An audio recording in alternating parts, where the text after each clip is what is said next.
নমস্কার বন্ধুরা, তোমরা সবাই কেমন আছো? আজ ছিল মহালক্ষ্মীর পুজো হায়দ্রাবাদে।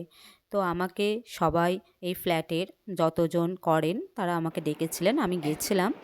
তো সেখানে গিয়ে প্রথমে গেলাম, তা খুব ভালো লাগলো এনাদের সবার কালচার।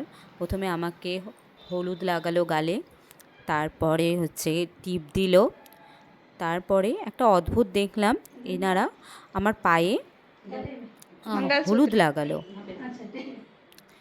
দেখতে পাবে তোমরা, যে দেখো এখন হচ্ছে গিয়ে আমার শাখা পলাতে হচ্ছে গিয়ে লাগাচ্ছে হলুদ। আমি প্রণাম করলাম, তারপর দেখো দেখতে পাবে এই যে এবার দেখো আমার পায়ে ওনারা হলুদ লাগালেন।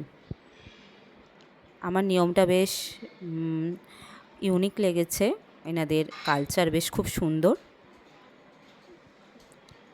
আজ প্রত্যেকেরই বাড়িতে হয়েছে, এখানে যতজন ছিল তো সবার বাড়ি গিয়েছিলাম, প্রত্যেকের বাড়ি। দেখো হলুদ লাগাচ্ছে, তারপর যেহেতু আমার থেকে বড় তাই আমি একটু প্রণাম করে নিলাম। কেমন লাগে না বড় মানুষ পায়ে হাত দিলে, তাই আমিও প্রণাম করে নিলাম। তারপর ওনারা আমাকে প্রসাদ দিলেন, তারপরে আবার ওনারা আমাকে বললেন আশীর্বাদ করতে ওনাদের চাল দিয়ে মাথার মধ্যে, তো আমি তাই করেছি। তো বেশ আমার খুব ভালো লেগেছে এনাদের পুজো।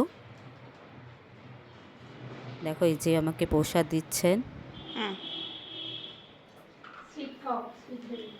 তো তোমাদের কেমন লাগলো বন্ধুরা, আমাকে কিন্তু অবশ্যই জানিও কমেন্টে।